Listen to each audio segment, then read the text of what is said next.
Good day everyone. I am Jemery Ann Q. Macahelos, a second-year student of Bachelor of Elementary Education. In this video, we will discuss about newspaper clipping, types of newspaper clipping, and how it is made. Newspaper clipping. Newspaper clippings are often used when people have to write a report or make a presentation on current events for school. Newspaper clipping, an excerpt cut from a newspaper or magazine. Another meaning, newspaper column, an article giving opinions or perspectives. So newspaper clippings contain lots of interesting information, and sometimes you can be surprised about what is the most useful. Newspapers constitute an important source of information as they contain the latest information in the form of news, developments, reports, interviews, opinions, stories of success and failures, events, etc. Being aware of the importance of information published as news in newspapers, libraries have been providing news clipping services in various ways since newspapers were invented. Initially, libraries used manual methods to mark, cut, and paste the news items from newspapers and then circulate these among the key personnel in an organization.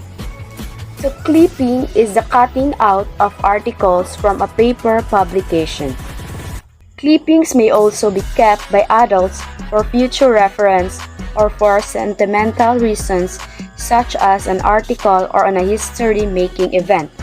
So this is an example of newspaper clipping.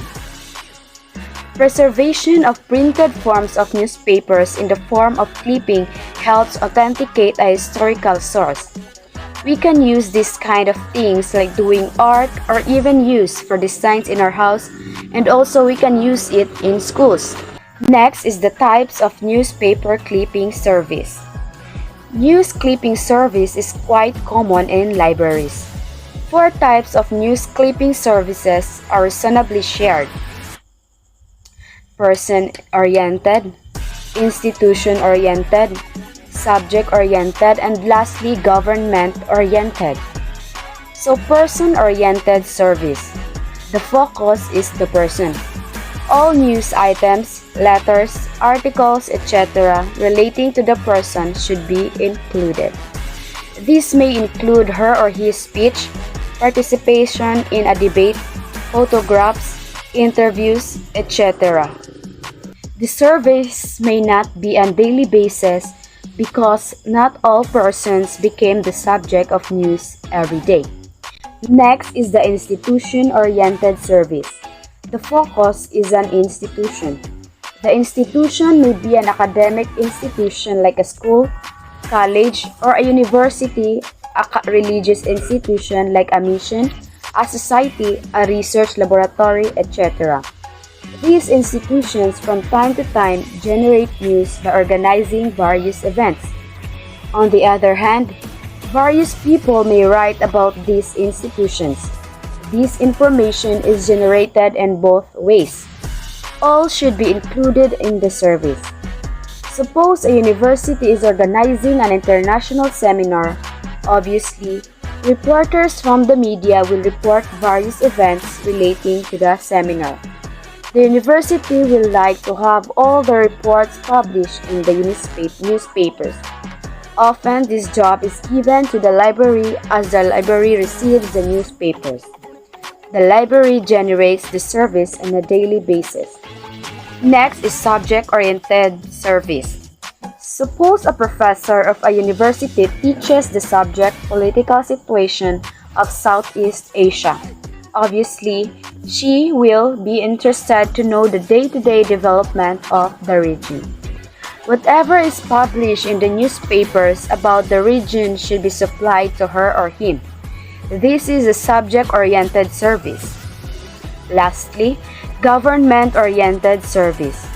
The central as well as state governments either have a department exclusively devoted to the purpose or give the responsibility to a service provider to supply the newspaper clippings on a daily basis. Some government offices demand that the clippings should be delivered before the start of the office so that the persons concerned get the clippings just on her or his arrival to the office. It is clear that news clippings are very important for scholars, researchers, and many other people. News articles can be a huge aid to a writer who is composing the biography of a well-known person or the history of a particular nation. The master copy of the clipping should therefore always be kept in the library so that it can be used for future services. As a result of the facility for digitization being available, librarians all around the world are taking action to digitize news clippings. I am Psyche May E. Tinambakan and I am here to discuss about newspaper clipping. Step 1. Selection of the items. All the headings of the newspaper should be read. When the subject is not clear from the heading, the textual matter should be read. When an item matches the interest profile of the user, it should be marked. Step 2. Clipping.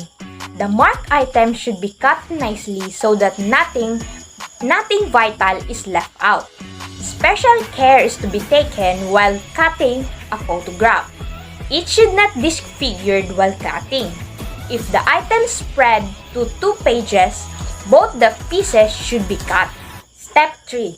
Pasting. The items cut should be pasted on paper suitable size. If an item is divided into 2 pieces, it should be pieced together while pasting. It should be borne in mind that only one item should be pasted on a single sheet of paper, that too only one-sided of the paper. Step 4. Assigning subject, heading, and location. On the top of the paper, subject heading is to be written on the left side, and the name of the newspaper along with the date and pages on the right side. Step 5. Distribution of the clipping. Matching with the subject profile of each customer, the clipping should be distributed. When the same clipping matches 2 or more user profiles, photocopies will have to be applied.